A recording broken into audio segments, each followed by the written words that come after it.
you know, that last year of his life, it was almost as if he was like running a race and certainly didn't know what was going to happen. He had no premonition of certainly anything like that. But it was like I had never seen him, I guess, dedicate himself to what he did the last year of his life.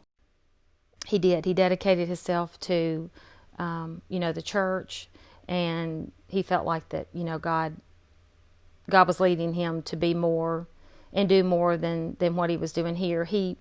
I kind of watched him that last year. He kind of was all about the mission, which was down the street at the church. He was all about what was going on down there and what the Lord was doing. He wasn't so much about what was going on here, although he was still working here.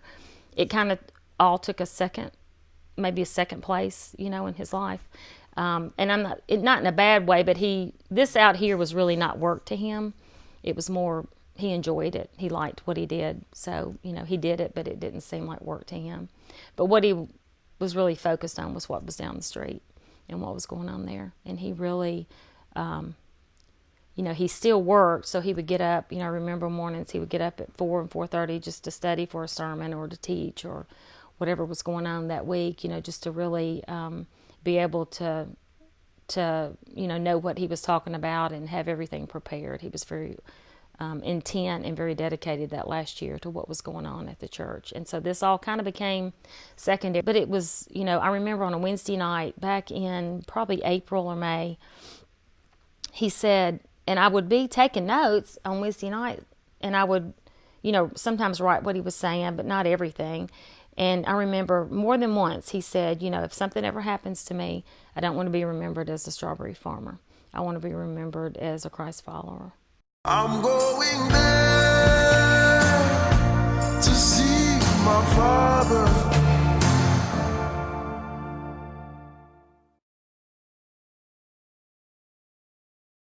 I can't really remember a time when I didn't know him. We grew up together in church, so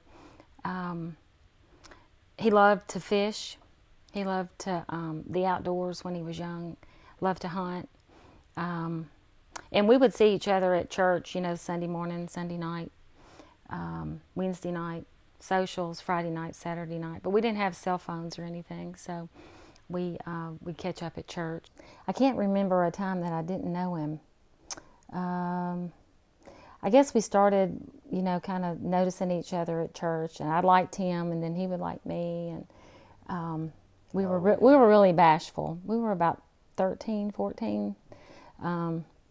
We kind of had our eye on each other, but we couldn't seem to get our timing right. I think he was talking to Penny and Renee about me, and they were talking to his friends, Keith or whoever he was with that day, about me. We were just too bashful to talk, but I think we started liking each other really young. But I think Kim told us in the youth group that she knew that we were going to end up together one day, but it was really young. And we think that we fell in love really young.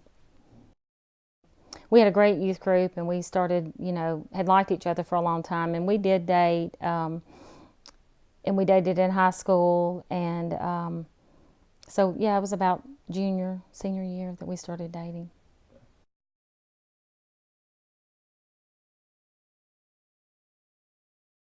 At camp, we would go to church camp every summer, and my friend Dana and I met Brooks. We were on the side of a hill outside of the evening service, right outside of the gym where we all would have our services at night. But church camp was something we did every year, and we went down to a place right outside of Jackson, Mississippi. And we were coming out of the gym after the service that night, and Brooks said he wanted to talk to Dana and I. And so we sat there right on the side of the hill, and he said he wanted to ask God into his heart. And so that was just right there in the middle of, nowhere at this camp, and we're sitting there on the side of the hill, and it was so special to be a part of that. And then it was special to be, to be a witness to something so genuine that you knew it was real. After graduation, I believe he got on at FedEx at some point. So he graduated from high school. We graduated the same year in '81. He got on at FedEx, worked there for a while, And then I went on to nursing school, and he got a job at Le Bonheur. I can't remember which came first. I think Le Bonheur came first, and he worked there at the hospital. So, and then I think after that he went on and worked at FedEx for a while. And then he also worked as a youth minister at a different church. And so we took a couple of years off. I was in school and he was in school, and so this was kind of all before we decided to get back together. So we took a couple of years off just because we had just only dated each other, and we were just so busy, so that was good. And then we ended up, I guess we actually started dating again on June the 7th, ironically, of 1986. And we decided to start dating again then, and it was kind of like we were just making sure that, we were still the same person that we had fallen in love with way back when.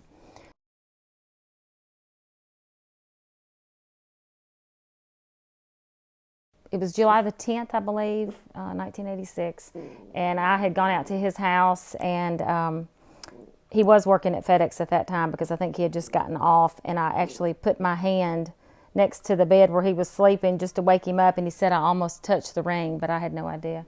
But we got in the car and headed down to his grandmother's house. It was a really special place down in New Albany, Mississippi, and I'm not too far from where he's buried. And he had so many good memories and childhood memories. Drove down there. We were just going to visit her, and right before we got there to pull in, he pulled over on the side of the road. I'll never forget it. And he said, I was like, "What's going on?" And he was like, "I just wanted to ask you something." And so he pulled off on the side of the road, and I'm like, had no clue, didn't see it coming, and I see this box, and so I think I was in shock. So he says, I remember the exact words he said to me. Do you think I have potential? And I said, I wanted to say, oh yeah, you have a lot, but I said, oh, yeah, sure, I think you have a lot of potential. And he said, do you want to spend the rest of your life helping me develop that potential? And so that was exactly what he said. I remember it. Yeah. We went back to the church when we grew up in and got married at, it was Wesley Evangelical Methodist Church in Memphis, Tennessee. And we had our pastor that had known us forever. He married us there. So we got married at our church we grew up in. Well, it was magical to me. It was just the perfect day, a day that, you'll never forget that you had waited for all your life. I remember our pastor was Richard Smith, and I remember when we finally, you get down the aisle and everything's in place and you're finally taking a deep breath and you're ready. I remember him saying, we knew this day was going to come. We just didn't know what took y'all so long to get here. But it was a really sweet service, and it was special to be back there getting married in the church that we grew up in. That was really special. Well, I kind of divided it up into maybe like 3 decades. I think the first decade, the first 10 years they were fun, they were easy. We were both working. We still didn't have any children, and pretty calm, uneventful. Took trips, did things. We were a little adventurous, not a lot, but we worked hard, and life was pretty simple. No real big complications, no big difficulties. The second 10 years, we got into a few difficulties when we, if you've ever faced something in a marriage where you prayed for it and you hoped for it and you asked for it and you were expecting it to happen, but it just didn't happen. And so we were faced with the difficulty of not having children. And we decided that, that did we really trust God to come through for us on this? He knew our hearts, but we prayed and it just didn't happen. And so we had to decide one day, we finally decided that we had exhausted all of our efforts. And so we just decided that we weren't going to go down a road of bitterness, that, did we really trust him to do what he said he was going to do? And so we felt like that he was guiding us toward adoption. And Brooks really dedicated, his life to help him. He knew that it was both of our hearts were for adoption, but he really did everything he could to make that happen. And it's kind of funny now that we look back on that. When we brought the kids home, we would always say, they saved us, and everybody was like, oh, that's great, those you were, given these precious children, and we were like, yeah, and yeah, I guess we did save them, and then they saved us, and then now they're saving me. I think when I look back, and I think Brooks would think this too, when you look back and you think about 31 years, that's a lot of time, but you think about your children, and they're really, they're eternal, so they're the best part. They're the only real part, significant part, of what you've done to me. Ben is very strong. He's determined. He can take anything and fix it better than I can. He's amazingly, very smart, but he's also gentle and kind. Bella is kind-hearted. She loves others so much, just would do anything, for others. Just very kind-hearted. And like I said, she really led us to Ben. When we went to adopt in Russia the first trip, they weren't going to allow us to see two children. They were just going to allow us to adopt one. And because of Bella's adoption, we were able to be led to Ben. So she really is the kind of the unseen hero. And he was a great father. He was engaged is probably the best word. He was in gear. He was loving. He was your, he was dependable. He helped in everything that we did with the kids. But he was more outdoors. I was more took care of the home and the things inside, and he took care of a lot of the things outside. But he was a great dad. But he was engaged, loving, nurturing, and just there for all of us, and there for the kids especially. Going to different, I guess detours happen in life a lot. You take detours, but sometimes the best things are in the detours. We found our children through the detours. And we realized real quick in the process with Ben that, it really, I guess, sealed, if you think about where the kids were and how far, they were, once he got sick and we had to deal with the pain of that, we realized that, God really did have a purpose. He had him right where he needed to be to get the help medically that he needed.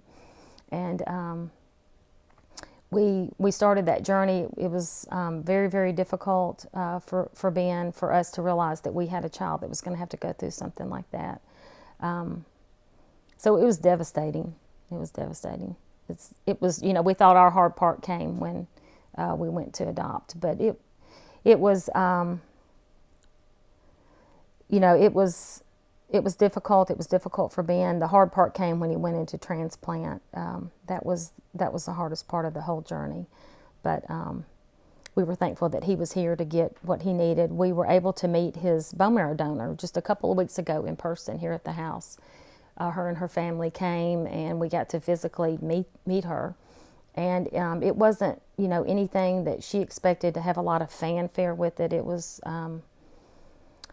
just real quiet. We showed her some videos of Brooks and from the funeral.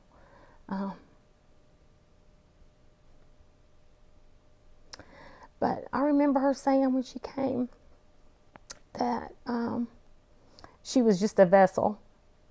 And I thought, how true. That's what we all are, just a vessel. That last night of Brooks at VBS, it was such a special week of VBS at church that entire week. We had met Sunday night, Monday night, Tuesday night, and Wednesday night. So the last lesson that we had was about struggles and how God rescues us through those struggles. And I picked up the VBS book the other night, and Brooks had made some notes in here that were, I thought, important and a good reminder. So that's what they were talking about the night before. And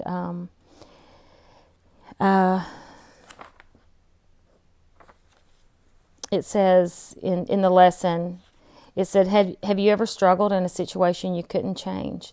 Maybe you struggled with your parents' divorce and you couldn't change the situation, or maybe you struggled when your best friend moved away, but there was nothing you could do about it. And he wrote, have you ever struggled in a situation you couldn't change? And he put important. And he wrote off to the side, Jesus faced the hardest struggle of all, but even though it was hard, he was willing to do what God asked of him. And then down below it, he was teaching the lessons for the VBS that week. And I sat there when he taught that lesson Wednesday night, and I thought, wow, that's such a powerful message for these kids, for these kids to trust and that God will rescue us through struggles. But certainly had no idea that we would, be needing that the next morning. And it said, Jesus could have rescued himself. He said so. He said that if he asked, God would send thousands of angels to the rescue, but he didn't ask. He let himself be arrested. He let his friends struggle in a situation they didn't understand and couldn't change. And he just marked on the side that he promised to be with us. Sometimes we have to struggle. Jesus doesn't promise to take away every hard situation, but he promises to be there with us. And he knows what it's like to struggle. I just thought that was so fitting that he taught that. And then we needed it, the next morning to trust.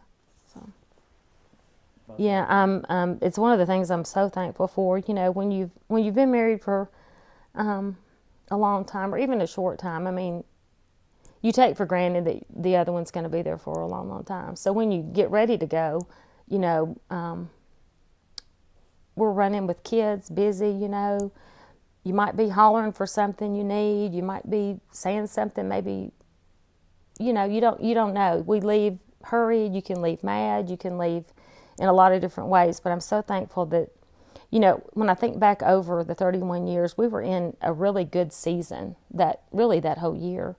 We were in a good year, a good month. It was a good day. That morning, he never would just give me a kiss in the morning. It was like we were busy in the morning. We were going different directions. But he did that morning, and I'm very, very thankful for that. It was a sweet, he was good morning, sweetheart, and I'll never forget that. But, he didn't do that every day.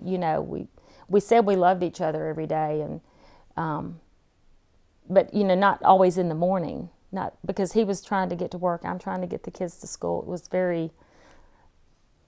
we weren't going to school that morning, but it was just a special time. So I'm thankful that we had that. I think it has helped in the grieving process to know that you had that time, that it was a good year, it was a good season. Not every season is great, you're thankful for all of them, but some seasons are harder than others, and so I'm thankful that last year, that last month, that last day, that last morning was good too. But I remember one time we would, come up with the same question a lot, like, why do bad things happen to good people, and why are people taken, so early and so soon? And we were talking about that one time. And if he told us once, he told us 1,000 times. If it's your time, it's your time, and God has your days numbered. And there's nothing you can do to add a day or to take away. So we had that discussion pretty frequently. He would say to, make sure that you're investing your life into something that's eternal, that you're trying to make your life count, because the other things, you're investing, but it's not lasting. He would say, remember everything that I preached on the last year. Remember, what we've talked about and what I've taught.